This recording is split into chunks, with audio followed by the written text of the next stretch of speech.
ऐलान भी किया था, जो सुप्रीम कोर्ट से खारिज हो गया। उसके बाद भी जाट आरक्षण की मांग जारी रही, जो अब हरियाणा में हिंसक आंदोलन में बदल गई है। पिछले 5 दिनों से हरियाणा में रोड और रेल का चक्का जाम हो रहा है।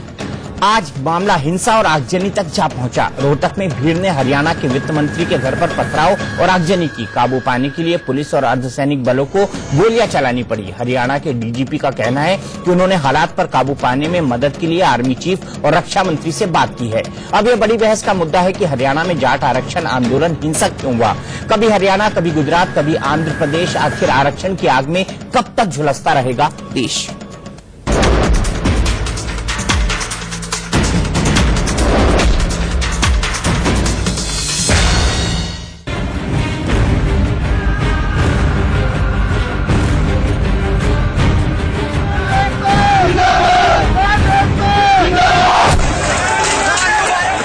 हरियाणा में महीनों से सुलग रहा जाट आरक्षण आंदोलन अचानक हिंसक हो गया।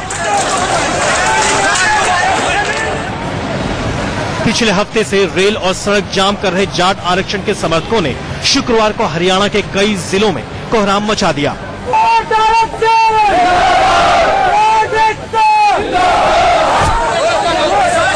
आरक्षण की मांग के लिए हिंसा का दौर रोहतक से शुरू हुआ।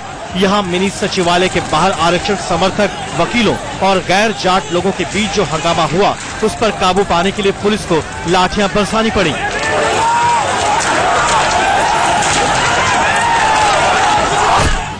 हालात पर काबू पाने के लिए हरियाणा के मुख्यमंत्री मनोहर लाल खट्टर ने ऑल पार्टी मीटिंग भी बुलाई थी, जिसके बाद उम्मीद बंधी कि शाम तक आंदोलन खत्म हो जाएगा।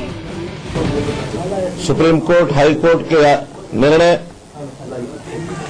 ऐसी सब बातों पर विचार करते हुए इसका संभव तरीका क्या है, 31 मार्च तक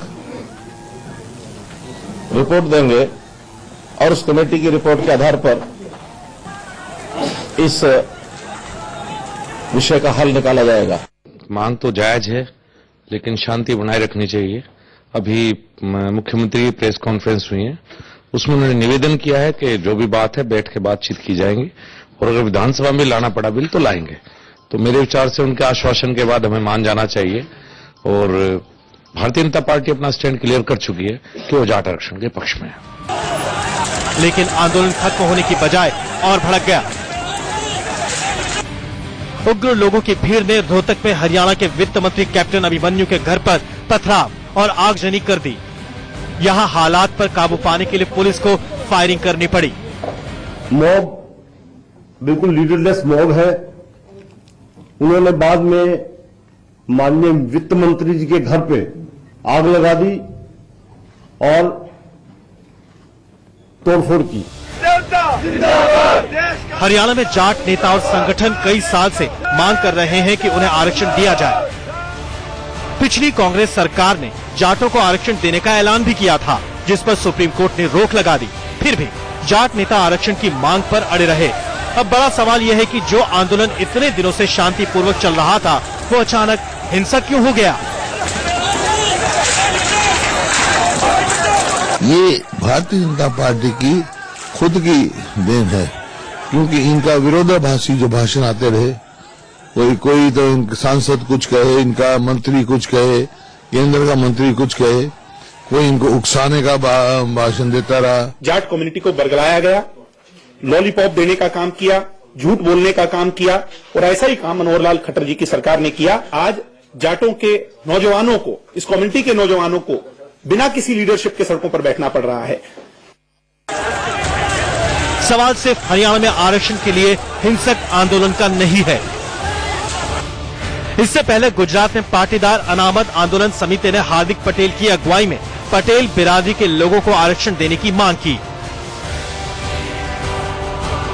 यह आंदोलन शांति प्रदर्शन से शुरू हुआ और हिंसक झड़प में बदल गया।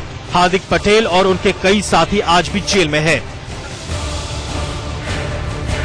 आंध्र प्रदेश में कापू जाति के लोग भी आरक्षण की मांग कर रहे हैं और उनके पास भी आंदोलन का सबसे बड़ा हथियार तोड़फोड़ और आगजनी ही है। इसी महीने ईस्ट गोदावरी जिले में हिंसक भीड़ ने एक ट्रेन, पुलिस स्टेशन और पुलिस की कई गाड़ियों में आग लगा दी थी। अब ये बड़ा सवाल है कि अलग अलग राज्यों में आरक्षण की मांग कर रही अलग अलग जातियों को आरक्षण कैसे मिलेगा, जबकि सुप्रीम कोर्ट ने 50% से अधिक आरक्षण पर रोक लगा रखी है और पहले से आरक्षण पा रही जातियां अपने कोटे में कटौती का जिक्र सुनते ही भड़क जाती हैं। ये सवाल भी अब गंभीर हो गया है कि आखिर आरक्षण की आग में देश कब तक झुलसता रहेगा। Bureau report, India news. तो बड़ी बहस में आज के सवाल क्या है? पहला ये कि हरियाणा में जाट आरक्षण आंदोलन हिंसक होने की वजह क्या है। दूसरा ये कि हर राज्य में अचानक किसी न किसी जाति ने आरक्षण मांगना क्यों शुरू कर दिया है। तीसरा, क्या सभी जातियों की आरक्षण की मांग पूरी कर पाना सरकार के लिए संभव है? क्या जाति के बजाय आर्थिक आधार पर आरक्षण देने से समस्या सुलझ सकती है? आरक्षित जातियों को कोटे में कटौती बर्दाश्त नहीं तो फिर आरक्षण की आग में कब तक झुलसता रहेगा देश? ये तमाम सवालों पर बहस होगी और हमारे साथ एक बड़ा पैनल जुड़ा हुआ है। हमारे साथ जवाहर यादव जी हैं जो कि प्रवक्ता है हरियाणा बीजेपी के, हमारे साथ रण सिंह मान साहब है जो कि स्पोक्स पर्सन है हरियाणा कांग्रेस के, हमारे साथ पुष्पेंद्र चौधरी जी हैं जो कि कार्यकारी अध्यक्ष है संयुक्त जाट आरक्षण संघर्ष समिति के, और एनके सिंह साहब है हमारे साथ वरिष्ठ पत्रकार। सबसे पहले जवाहर जी आपके पास, आखिर ये आंदोलन हिंसक क्यों हो गया? क्योंकि सरकार को इनसे ठीक तरह से बात करनी चाहिए थी, इनको कन्विंस करना चाहिए था, और जहां तक मेरी जानकारी इससे पहले ही यहाँ पे कमेटी बना चुके। देखिए, हिंसक क्यों हुआ? जो आंदोलन हिंसक हुआ निश्चित रूप से वो दुर्भाग्यपूर्ण है, परंतु जहां तक जाट रिजर्वेशन की बात है, भारतीय जनता पार्टी उससे सहमति रखती है। भारतीय जनता पार्टी ने जाटों के लिए सबसे पहले आरक्षण की शुरुआत की थी यूपी में, जब मिस्टर गुप्ता यूपी के मुख्यमंत्री होते थे। हरियाणा में भी जब ये संदर्भ आया तो लगातार बात हुई। 9 तारीख को जितनी जाट पंचायतें थी, उनके नेता थे, उन सबसे मुख्यमंत्री ने बात की। उनमें से अधिकांश लोग सहमत होकर गए। उन्होंने माना कि जो रास्ता, क्योंकि इसमें सुप्रीम कोर्ट से इस पे स्टे मिला है, तो जो रास्ता निकाला जा सकता है वो मुख्यमंत्री और भारतीय जनता पार्टी ठीक प्रयास कर रही है। उसके बाद 19 तारीख को कैबिनेट की मीटिंग हुई। उसमें यह हुआ कि सब लोगों को बुलाया गया और यह कहा गया कि अगर कानूनी कहीं अड़चन है तो उससे पहले, अगर वो रूप लेते हैं तो उससे पहले आर्थिक आधार पर जाटों को रिजर्वेशन दे दिया जाए। जो 10% था उसको 20% कर दिया जाए। जो आय की सीमा भी थी 2.5 लाख, उसको बढ़ाकर उन्होंने कहा जी इसमें सारे लोग नहीं आ रहे, तो वो 6 लाख कर दी गई। सरकार का रुख बड़ा पॉजिटिव था और है और आगे भी रहेगा। उसके बाद आज पहली बार हरियाणा में हुआ, जितना मुझे लगभग 15-20 साल का ज्ञान है, कि किसी भी मुद्दे को बुलाकर सर्वदलीय बैठक बुलाई गई, जिसमें कांग्रेस की तरफ से पूर्व मुख्यमंत्री भूपेंद्र सिंह हुड्डा, कांग्रेस विधायक दल की नेता किरण चौधरी, कांग्रेस के प्रदेश अध्यक्ष अशोक तंवर जी, ऐसे ही आईएनएलडी के प्रदेश अध्यक्ष अशोक अरोड़ा जी और विधायक जसविंदर संधू जी, बसपा के टेकचंद शर्मा जी, जो लोग उसमें विपक्ष की पार्टी, सबने ये कहा कि अंतिम हथियार क्या है। अंतिम हथियार ये था, सबकी मांग ये थी कि अगर इसके लिए विधानसभा में कोई बिल लाया जाए तो ये कानून बन जाएगा। एक कमेटी का गठन कर दिया चीफ सेक्रेटरी के नेतृत्व में, और ये कहा गया कि जितनी भी राजनीतिक पार्टियां और जो जाट नेता है वो सब अपना अपना सुझाव दे, और मार्च में जो विधानसभा का सत्र होगा उसमें इसको कैसे पास कराया जा सकता है वो सुझाव दे। आज सर्वदलीय मीटिंग में भूपेंद्र सिंह हुड्डा जी और उनकी पार्टी, आईएनएलडी के प्रदेश अध्यक्ष और उनकी पार्टी, बसपा के नेता सब सहमत थे।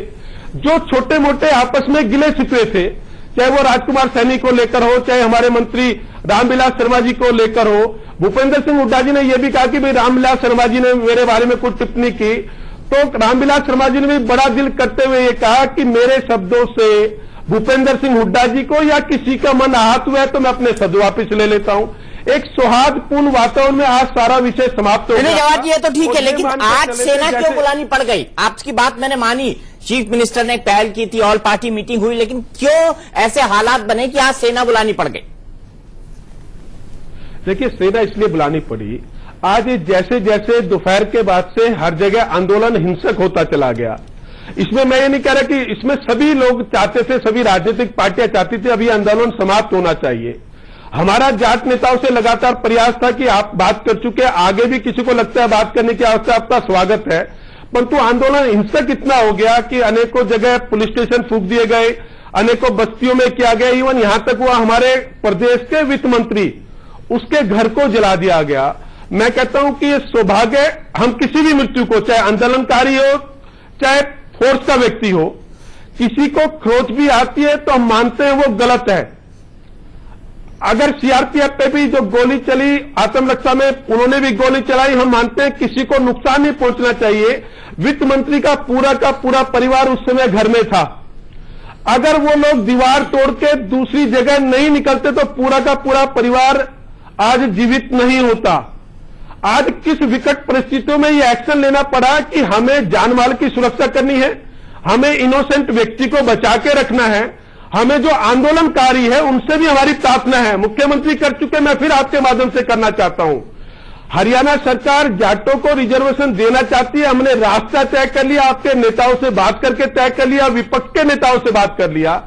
आज हमारी प्रार्थना है आप सब अपने घरों पे लौट जाइए, जाट रिजर्वेशन मिलेगा, ये मुख्यमंत्री ने भी कहा है, भारतीय जनता पार्टी ने कहा है। क्या जब आम लोगों की आप क्या मुख्यमंत्री की इस अपील को सुनेंगे, क्योंकि आप कार्यकारी अध्यक्ष हैं जाट आरक्षण संघर्ष समिति के। मैं जानना चाहता हूं आपसे कि क्या आप मुख्यमंत्री की, जवाहर यादव जी की जो शांति की अपील है उसको सुनेंगे, क्योंकि अगर आंदोलन हिंसक होता है तो आपके ही कॉज को नुकसान होगा इससे। देखिए दीपक चौरसिया जी, जो अपील अब मुख्यमंत्री जी कर रहे हैं या ये जवाहर यादव जी कर रहे हैं, पिछले साल जब जाट आरक्षण खारिज हुआ था उसके बाद 25-26 मार्च को स्वयं प्रधानमंत्री जी ने अपने आवास पर जाटों के एक बड़े डेलीगेशन को बुला करके यह आश्वासन दिया था कि हम जाटों के आरक्षण के पक्षधर हैं और शीघ्र ही आपको आरक्षण दे दिया जाएगा।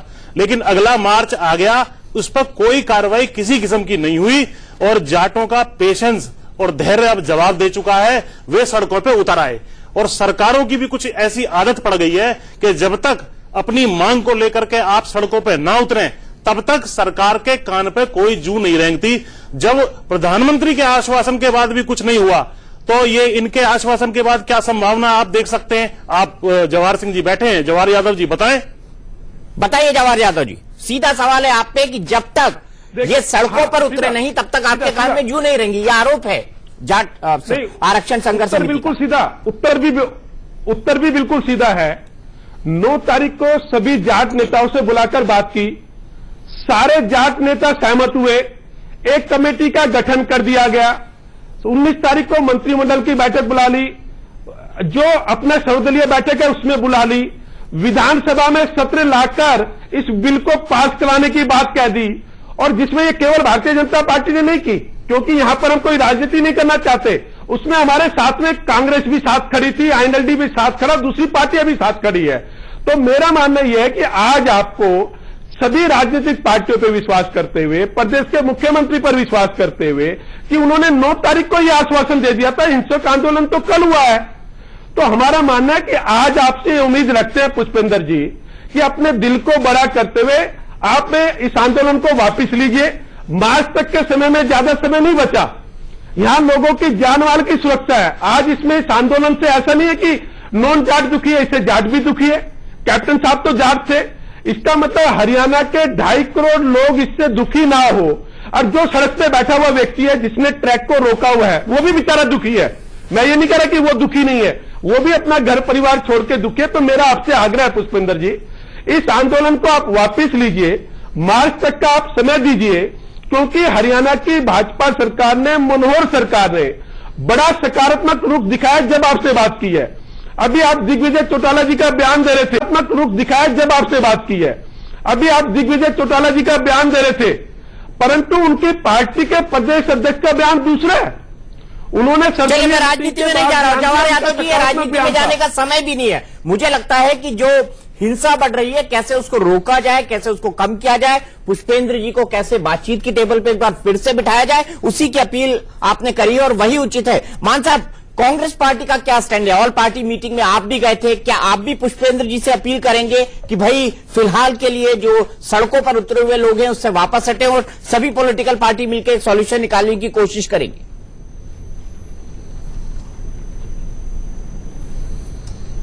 निश्चित रूप से आज जो हरियाणा में परिस्थितियां हैं वो बहुत ही चिंताजनक हैं और जो कुछ आज ऑल पार्टी मीटिंग्स के बाद में जो घटनाएं हुई हैं वो तो और भी न केवल हरियाणा की बल्कि पूरे देश की चिंता बढ़ा रही होंगी, तभी आप अपनी इस नेशनल चैनल पर बहस कर रहे हैं। देखिए, चौरसिया जी, सुप्रीम में ये यूपीए सरकार ने जाट समुदाय को आरक्षण दिया और जब सुप्रीम कोर्ट में गया तो ये निरस्त हो गया।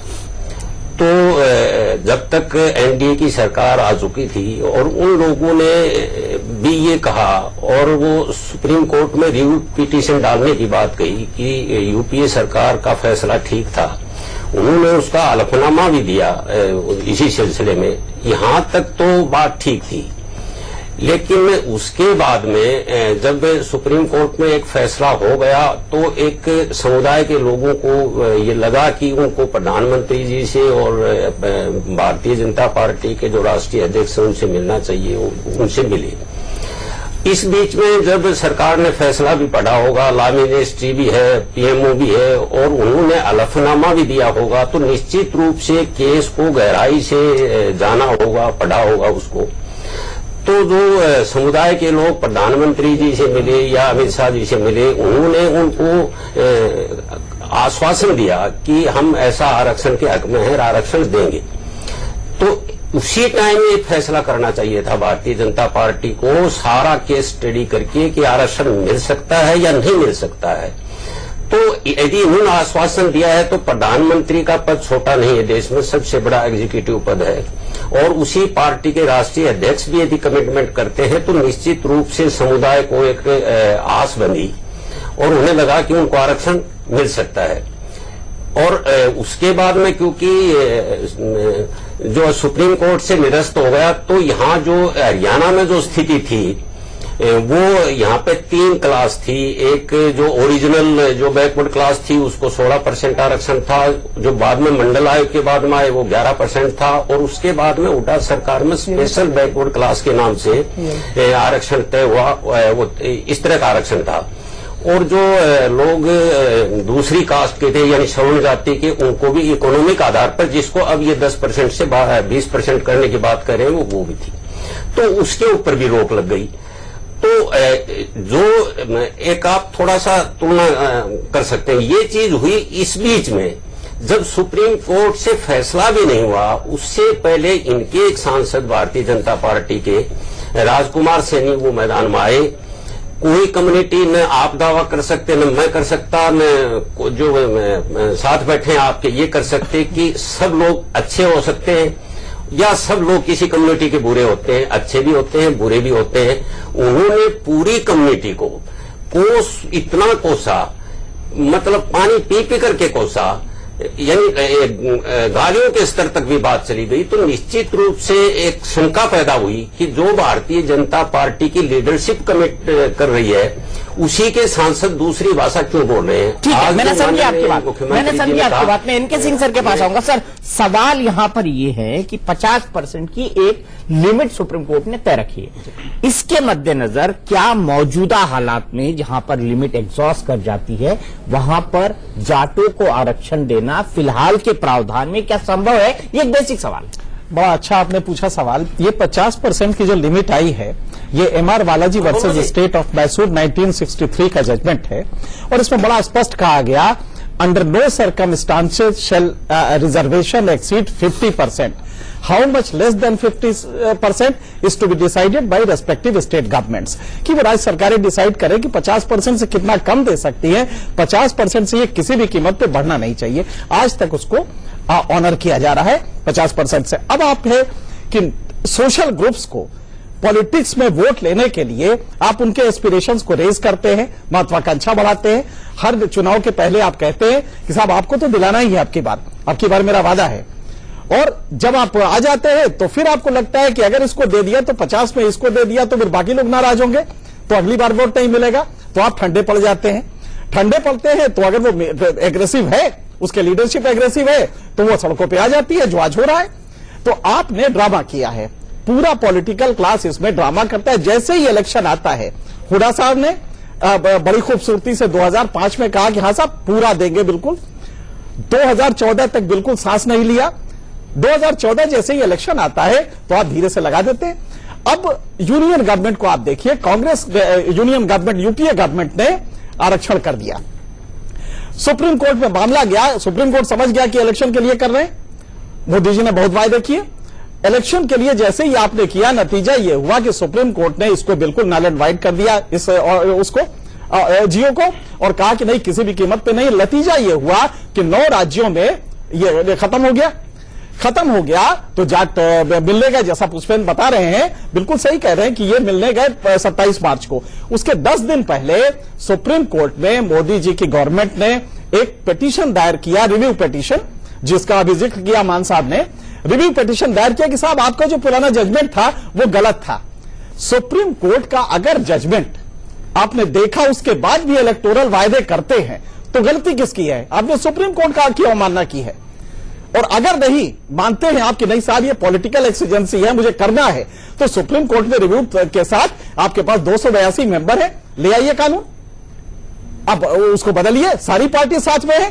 तो कांग्रेस भी नाटक कर रही है, ये भी नाटक कर रही है। दरअसल रिजर्वेशन देना इनका मकसद नहीं है, इनका मकसद यह है कि किसी तरह इलेक्शन आए तो हम आपके एस्पिरेशन को बढ़ाएं और धीरे से आपको बेवकूफ बना के आपका वोट ले ले, बात खत्म, उसके बाद चीजें बिल्कुल। तो ये एक पहलू है। पुष्पेंद्र जी से हम पूछेंगे कि क्या उन्हें ऐसा लगता है जो इंटरप्रिटेशन एनके सिंह साहब ने दिया है इस ब्रेक के बाद, और जवाहर जी से मैं पूछूंगा कि क्या सरकार जानती है कि उसकी कानूनी मजबूरियां क्या है, और अगर जानती है तो एक सीधा सॉल्यूशन कि हम कानून बना सकते हैं, ये क्यों नहीं दे रहे आंदोलन पर, उसको कंट्रोल कैसे किया जाए, एक पॉलिटिकल प्रोसेस की ऐसी शुरुआत कैसे की जाए जिससे पीस आ सके, राज्य के अंदर शांति आ सके। पुष्पेंद्र जी, क्या आपको लगता है कि हरियाणा सरकार का इंटेंशन नहीं है? आप कह रहे हैं कि आपको सड़क पे उतरने की जरूरत है, अगर हम सड़क पे नहीं उतरेंगे तो लोग सुनेंगे नहीं, सरकारें नहीं सुनेंगी अगर हम सड़क पर नहीं आते। आपको क्या लगता है? क्योंकि प्रेजेंट सिस्टम के अंदर 50% से ज्यादा आरक्षण असंभव है। आप क्या चाहते हैं, क्या फॉर्मूला आप सरकार को देते हैं? क्योंकि सरकार को यह भी देखना होगा कि अगर वो बाकी का काटते हैं तो वो लोग खिलाफ में हो जाएंगे सरकार के, वो भी इनकी एक पॉलिटिकल दिक्कत है। जी बिल्कुल बिल्कुल ठीक कहा आपने दीपक चौरसिया जी। इसमें हमारा कहना केवल ये है कि सबसे पहले तो ये भ्रांति पूरे देश में फैली हुई है कि जाट कुछ अलग तरीके का आरक्षण या कोई अलग परसेंटेज मांग रहे हैं। हम कोई अलग परसेंटेज नहीं मांग रहे, हम केवल ये कह रहे हैं कि हमें ओबीसी की सूची में शामिल कर दिया जाए। ओबीसी की सूची में शामिल करने पर जिस राज्य में जितना परसेंट मिलता है वो, और केंद्र में 27% है, उसमें हम ऑटोमेटिकली शामिल हो जाएंगे। हम अलग से 5%, 2%, 4% नहीं मांग रहे हैं।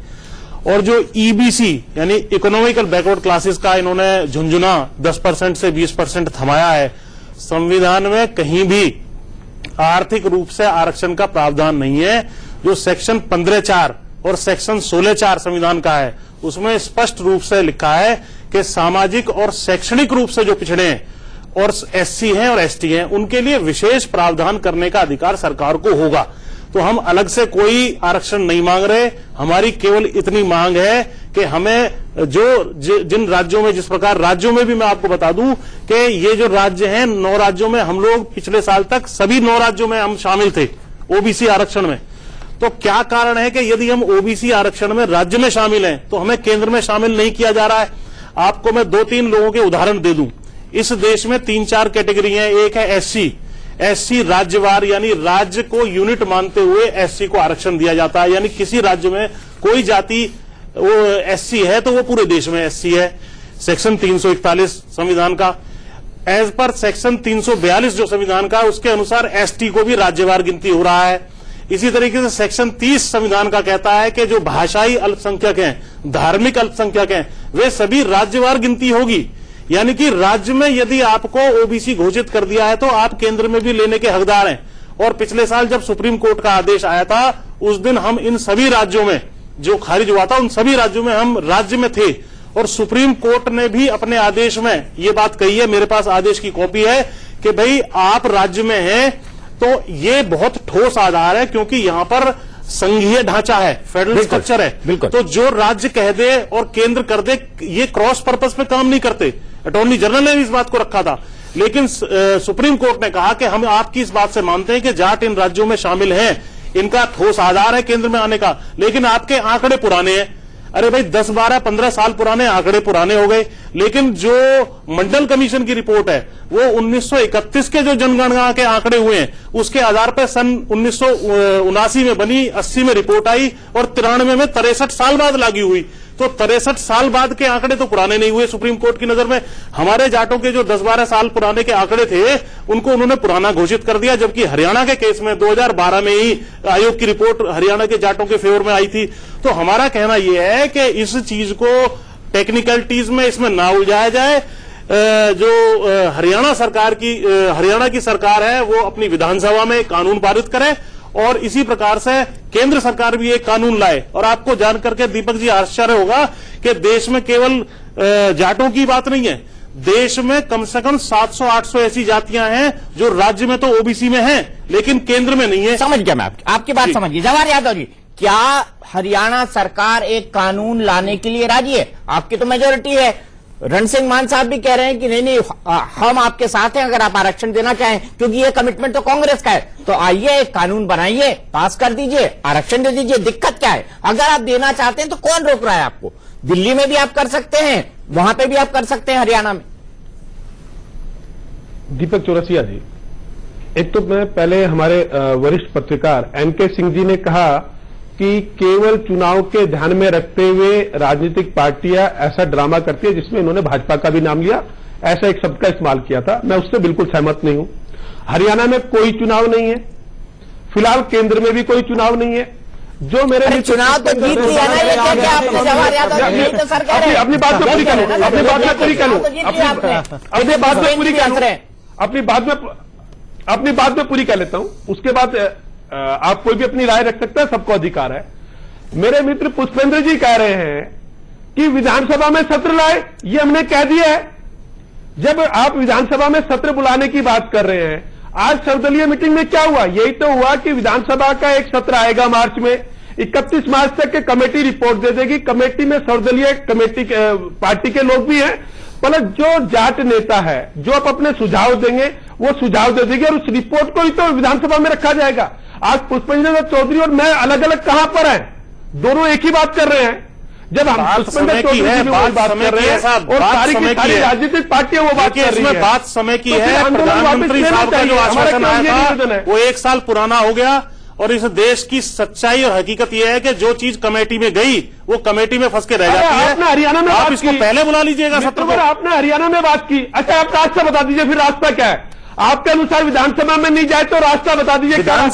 विधानसभा का सत्र आप जल्दी बुलाइए, इससे पहले कि आग ये हिंसा और फैले, आप जल्दी बुलाइए, मार्च पर मत टालिए। फरवरी चल रहा है, आज फरवरी चल रही है। अरे कोई रिपोर्ट तो बनेगी मेरे मित्र वाले, कहीं अध्ययन तो होगा, किसी तथ्यों के आधार पर तो आप जाएंगे। आप किसी तथ्यों के आधार पर आपके पास पहले से ही है। क्या है? अरे उस रिपोर्ट के कारण तो आप नहीं ले पाए। अरे उसकी पैरवी ठीक तरीके से नहीं करी गई तो उसके कारण ही है। अरे सर्वोच्च न्यायालय में ओम प्रकाश धनखड़ जी के सामने कारण आप आ रहे, ओम प्रकाश धनखड़ जी के सामने ये प्रस्ताव मैंने खुद लिखित में दिया था अगर कि भाई आप जो स्टेट में पिछड़ा है उसको केंद्र में लाना जाए और जो एक जाति है उसको पूरे देश में एक तरीके से टैकल किया जाए। ये मैंने प्रस्ताव ओपी धनखड़ जी और वहां पे संजीव बालियान जी सब शामिल थे। ये पिछले साल ही एक मीटिंग हुई थी, उसमें ये प्रस्ताव मैंने पूरा लिख के दिया था, लेकिन कोई उसमें कार्रवाई नहीं क्या है। आज दीपक जी संकट क्या है? संकट यह है कि 9 तारीख को मुख्यमंत्री जी से जब हमारे जाट नेता मिलने आए थे, लगभग 150 प्रतिनिधि आए थे, अधिकांश उसमें सहमत थे। आज विषय ये आ रहा है कि हम किससे बात करें। आज हमें समझ में नहीं आ रहा कि कौन व्यक्ति है जिसको हम सहमत कर दें और वो कहेगा कि ये हम सहमत हो गए और जाट समुदाय बात करे। हम ये करने के लिए तैयार है। और मेरा कहना मित्र ये है कि आपने इंतजार किया तो 1 महीने का और कर लीजिए। जवाहर यादव जी, आपकी बात केवल आपसे कर रहे हैं। आपकी बात के पीछे की जो राजनीति है सब जाट समझ रहे हैं। किससे बात करने का मतलब आप ये कहना चाहते हैं कि जाट अलग अलग है, जाट बटा हुआ है, इसके बहुत सारे लीडर्स हैं। आप ये बात मत करिए। आप सीधी आप किसी से बात करने की आवश्यकता नहीं। आप जाइए और कानून पास करिए और कानून पास करके इसको लागू करिए। जाट अपने घर शांति से लौट जाएगा। आप कानून पास करिए, बुला रहे हैं, आप कानून पास करिए, सत्र बुला रहे हैं। आप प्रधानमंत्री के आश्वासन को, और सुनिए प्रधानमंत्री जी ने क्या आश्वासन दिया था कि साहब मैं हरियाणा का प्रभारी रहा हूं। सुन लीजिए, इस बात को महत्वपूर्ण है। मैं हरियाणा का प्रभारी रहा हूं। मैंने जाटों के घरों में हफ्ते में 5 दिन रोटी खाई है, उनके घर में ठहरता था। अब मैं आपका नमक मैंने खाया हुआ है और आपको हर हाल में आरक्षण दूंगा। पिछले 26 मार्च का स्टेटमेंट ये प्रधानमंत्री साहब का है। उसके बाद हम आश्वासन उस पर विश्वास करके लौट आए। उसके बाद हमारी मीटिंग जो है अमित शाह जी से हुई, उन्होंने भी यह आश्वासन दिया कि हम हर हाल में जो है जाट समाज ने हमारा बहुत साथ दिया है, और आज प्रधानमंत्री जो बनके बैठे हैं वो जाट समाज की बहुत बड़ी कुर्बानियां हैं, उसके पीछे बैठे हैं। आप ये शुरू में कह चुके हैं, पुष्पेंद्र जी, ये शुरू में कहते हैं, बात को और आगे तक ले जाते हैं, इस बात की समस्या के समाधान तक आगे बढ़ते हैं। मैं ये कह रहा हूं कि आप ऐसा चाहते हैं कि विधानसभा का सत्र बुलाया जाए जी। भारतीय जनता पार्टी और सभी ऑल पार्टी हरियाणा की विधानसभा का सत्र बुलाने के लिए तैयार है, एक विशेष विधेयक लाकर इसको पास कराने के लिए तैयार है। इसका मसौदा तैयार हो, इसके लिए कमेटी बना दी गई, 31 मार्च तक उसने अपनी रिपोर्ट देनी है। तो मेरा आपसे निवेदन है कि आप एक बार ये अपील करें कि सभी लोग शांति से अपने घर में लौटे। 31 मार्च में हम आपको बुला रहे हैं, उससे पहले आप अपनी बात रखिए। कांग्रेस के मित्र भी वहां होंगे, आईएनएलडी के मित्र भी होंगे, जाट की सभी पंचायतें वहां होंगी, और केवल 31 मार्च तक आपसे समय मांग रहे हैं। पूरा हरियाणा आज जिस स्थान पे खड़ा है वो सभी को इसका नुकसान है, वहां जाट को भी नुकसान है, वहां नॉन जाट को भी नुकसान है। जवाब जी, मैंने आपकी बात सुनी है, आपकी बात सुनी है, लेकिन सर मैं यहां पर जानना चाहूंगा, क्या जो जवाहर जी कह रहे हैं वो इतना आसान है? क्योंकि अगर हरियाणा में कानून बन जाता है तो यही मांग आंध्र प्रदेश के अंदर होगी, और यही बात यूपी के अंदर आएगी, क्योंकि यूपी में भी जाट आंदोलन की एक नई रूपरेखा तैयार हो रही है, गुर्जर आंदोलन भी खड़ा होगा, आंध्र प्रदेश में भी आरक्षण का आंदोलन चल रहा है, तो बाकी राज्यों में क्या होगा? क्योंकि इसके नेशनल इम्पैक्ट को भी कहीं ना कहीं देखना होगा। बिल्कुल, ये जबरदस्त चेन रिएक्शन होगा, और उसका एक मुजाहरा आपने देखा होगा गुजरात में जो आंदोलन हुआ। पटेल आंदोलन सिर्फ उसको इस नजर से ना देखिए, पटेल आंदोलन ने वो चेन रिएक्शन शुरू किया है जिससे अंततोगत्वा आप देखें कि आंध्र प्रदेश में भी शुरू हो रहा है, और एक चेन रिएक्शन है ये। लिहाजा मुश्किल यह है कि बहुत ज्यादा सरकार में सीटें नहीं होती है, रिजर्वेशन बहुत, लेकिन एक सेंस ऑफ एम्पावरमेंट जबरदस्त आता है जिसकी वजह से होता है। अब मैं आपको बता दूं, जो जवाहर जी कह रहे थे, मैं तो बल्कि इनके उसकी बात कर रहा था कि आपकी मजबूरी है। आप जरा गौर कीजिए, जब सुप्रीम कोर्ट ने इसको नल एंड वाइड कर दिया था तो आपको चुनाव में इसके वायदा करने की जरूरत क्या थी?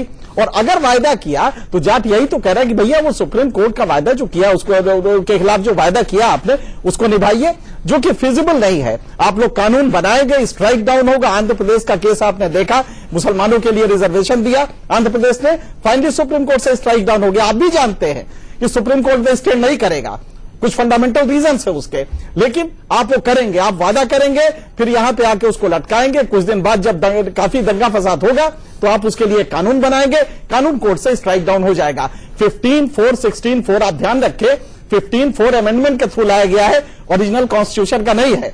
दूसरा यह है कि 15(4), 16(4) जो इनेबलिंग प्रोविजन है, ये राज्य को इनेबल करते हैं।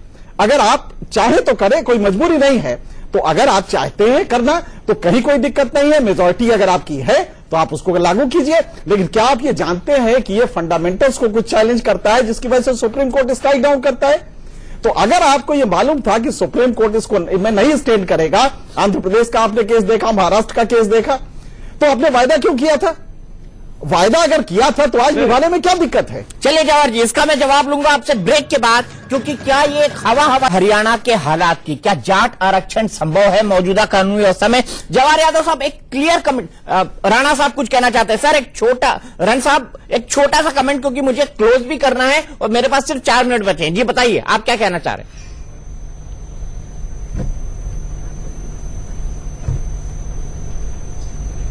मैं ये कहना चाह रहा हूं, एनके सिंह जी ने और पुष्पेंद्र जी ने अच्छे चित्र दिए। मैं एक बात शेयर करना चाहता हूं, और यदि अच्छी लगे तो जवाहर जी बैठे हैं वो सरकार तक पहुंचा दें। जन आंदोलन जो है वो कई बार ये देखा गया है कि जब नामचीन नेतृत्व नहीं होता है तो मुद्दा नेतृत्व करने लगता है। आज हरियाणा में यही है। जाट समुदाय को अलग अलग देखने की जरूरत नहीं है, वो उस मुद्दे के साथ खड़े हैं। आपने 126 आदमी बुलाए, उनकी नहीं सुनी क्योंकि मुद्दे के नजदीक बात दिखाई नहीं दी। तो इस मुद्दे के नजदीक पहुंचने ये विश्वास जलाना जरूरी है कि आप इस मुद्दे पे सकारात्मक कोई काम करना चाहते हो। देखिए दूसरी बात, राजनीतिक जो रैलियां होती हैं उसमें जो नेता होता है उसकी पर्सनैलिटी है वो उसको अनुशासित रखती है। देखिए आपको चाहे अच्छी ना लगे, लेकिन हरियाणा में जो आपकी सरकार है जवाहर जी, उसकी जो भी लीडरशिप है, चाहे आपके मंत्री हैं चाहे आपके मुख्यमंत्री हैं, उनकी और चीज पर नहीं मैं कोई वो कर रहा हूं, लेकिन राजनीतिक अनुभव की या प्रशासन के अनुभव के चलते आप जो है जिस तरह से ऐसे मामलों को टैकल करना चाहिए उसमें असफल हो। जब आपको अपील करनी थी, आप अपील लेट की। जब आपको सर्वदलीय बैठक बुलानी चाहिए थी, उसके बाद की। आज की स्थिति यह है कि आपके स्टेट के किसी भी लीडर पर विश्वास करने के बजाय, चूंकि प्रधानमंत्री जी कमिट कर चुके हैं कि मैं इस मुद्दे को सुलझाऊंगा, आरक्षण दिलवाऊंगा, तो आप उनसे कदवा दो ना। जब स्थिति बहुत खराब हो जाएगी तब उसका क्या फायदा होगा? अपील का कोई फायदा नहीं हुआ, सर्वदलीय बैठक का कोई फायदा नहीं हुआ। मुख्यमंत्री जी की हैसियत तो इसी से पता चल गई कि वो कह रहे थे कि राजकुमार सैनी जो है आज ही अपने बयान वापस ले लेंगे। आज तक, अब तक तो आपकी बहस के टाइम तक तो उन्होंने ली नहीं। तो इसलिए जवाब दीजिए जवाहर यादव जी। बड़ा आपके जितने भी डिसीजन आज तक रहे, कांग्रेस का ये कहना है कि वो सही टाइम पे नहीं रहे, क्योंकि आपने प्रशासनिक और राजनीतिक अनुभव की कमी थी। दीपक जी, अब 1 मिनट मैं चाहूंगा, सबका उत्तर देना चाहता हूं। मैं चाहता हूं संक्षेप में जवाब, टाइम बहुत कम है, आप टेलीविजन समझते हैं। हाँ, पर आते आते रण सिंह मान ने राजनीति कर दी। आप हमें प्रवक्ता क्या होती है यह आप हमें ना समझाए, उसका उदाहरण देता हूं। 2 मार्च को आपकी केंद्र की कैबिनेट की मीटिंग जाट आरक्षण को पास करती है। 3 तारीख को आप अधिसूचना जारी कर देते हैं और 4 तारीख को चुनाव की अधिसूचना जारी कर देते हैं। आप हमें राजनीतिक प्रवक्ता सुन की जरूरत नहीं है। केवल आपने इसको राजनीति का चुनाव का अखाड़ा बनाया। अब मैं आऊंगा, मुझे बोलने दीजिए। देखिए, आप बोल रहे थे मैं चुपचाप सुन रहा था। आप बोल रहे थे मैं सुन रहा था। आप बोल रहे थे मैं सुन रहा था। आप बोल रहे थे मैं सुन रहा था। आप बोल रहे थे मैं सुन रहा था, मैंने बीच में नहीं बोला ना। अब मैं आऊंगा एनके सिंह जी के उस पर। एनके सिंह जी ने बात की आंध्रा के रिजर्वेशन की। एनके सिंह जी, वहां जो रिजर्वेशन मिला था वो मिला था धर्म के आधार पर, और भारतीय संविधान किसी भी धार्मिक आधार पर रिजर्वेशन नहीं देता। वो कहते हैं जो समुदाय सामाजिक और आर्थिक रूप से पिछड़ा है उसको रिजर्वेशन मिलना चाहिए। ठीक है, अगर कांग्रेस ने कड़ाई से सर्वे कराया होता तो जाटों को रिजर्वेशन मिल जाता। जहां तक भारतीय जनता पार्टी की मनोहर सरकार की बात है, हम जाटों को आरक्षण देने के प्रति कमिटेड है, देकर रहेंगे। कोई भी राजनीतिक पार्टी इस पर अगर राजनीति करना चाहती है वो करते रहे, परंतु मैं पुष्पेंद्र जी को विश्वास दिलाता हूं, अपने जाटों मित्र बहन भाइयों को विश्वास दिलाता हूं, आज अपने घरों पर लौट जाए, आपको रिजर्वेशन मिलेगा। ये मनोहर लाल खट्टर की सरकार चाहती है और आपको देते रहेगी। लोगों ने पहले राजनीति की है, आपके भावनाओं से खेला होगा, परंतु ये सरकार कमिटेड है आपको रिजर्वेशन देने के लिए और देकर रहेगी। यूपी में हमने करके दिखाया, आपके बगैर मांगे, तो बस केवल हम पे विश्वास कीजिए, जल्दी आपको सुखद परिणाम देखने को मिलेगा, सुनने को मिलेगा। चलिए, बहुत बहुत शुक्रिया जवाहर यादव जी। मैंने सोचा था कि इस डिबेट को बिल्कुल गैर राजनीतिक रखूंगा। पुष्पेंद्र जी भी अपनी बात आरोप प्रत्यारोप के फॉर्म में नहीं बोलेंगे, कांग्रेस भी नहीं बोलेगी, बीजेपी भी नहीं बोलेगी, लेकिन भारतीय राजनीति में ऐसा संभव नहीं है। तो टुनाइट में दीपक चौरसिया में आज के लिए इतना ही।